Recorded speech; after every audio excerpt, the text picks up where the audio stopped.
এখানে আমরা খুব সোহাগ করে আদর করে আয়নাঘর বলছি, খুব সুন্দর শব্দ, যে কীরকম একটা ঘর যেন, আয়নার কোনো ফাংশন আছে কিনা। আসলে এটা রূপক অর্থ। সোজা বাংলা হচ্ছে একটা গোপন বন্দিশালা, নির্যাতনের একটা নির্দিষ্ট জায়গা, টর্চার সেল যেটা আমরা বলি। তো এই কাজটুকু একজন হুকুমদাতা ছিলেন, সাবেক প্রধানমন্ত্রী, তার অ্যাসোসিয়েটস। কিন্তু ফাংশনটুকু যারা করেছে তারা কেউ দেশের বাইরের নন, অচেনা নন, অজানাও নন, চাঁদের দেশ থেকেও আসেননি, আফ্রিকা থেকেও আসেননি। তো তাদেরকে খুঁজে বের করা খুব কঠিন কাজ নয়। এই জন্য সম্ভবত কোনো সংস্কার কমিশনও করা লাগে না, কোনো কমিটিও করা লাগে না।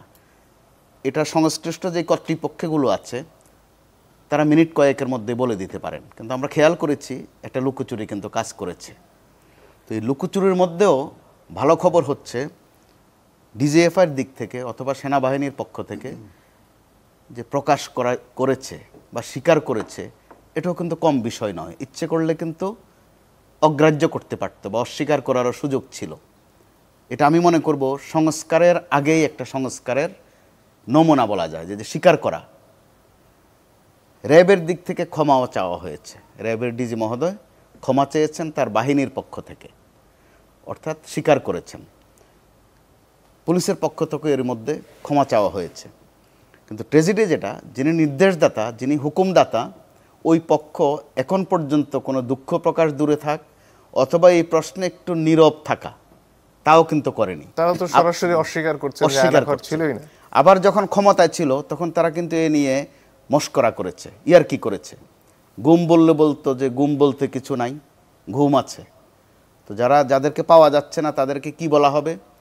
তখনকার স্বরাষ্ট্রমন্ত্রী স্পষ্ট করে বলতেন, হাসতে হাসতে বলতেন যে হয়তোবা পাওনাদারের ভয়ে কোথাও ঘুমাচ্ছে অথবা ভূমধ্য সাগরে মরে থাকতে পারে।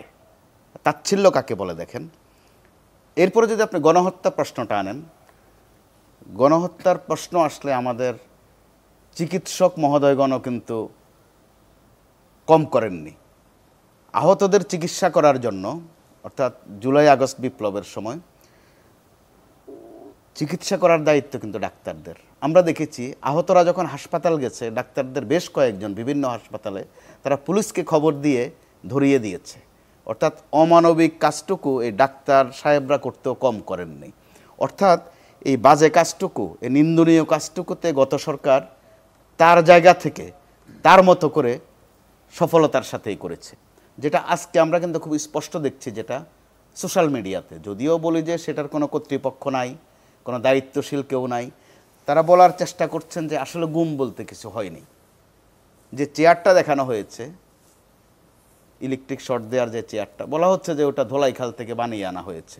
অর্থাৎ স্পর্ধার মাত্রাটা কিন্তু দিনে দিনে বাড়ছে, তো বাড়ছেই।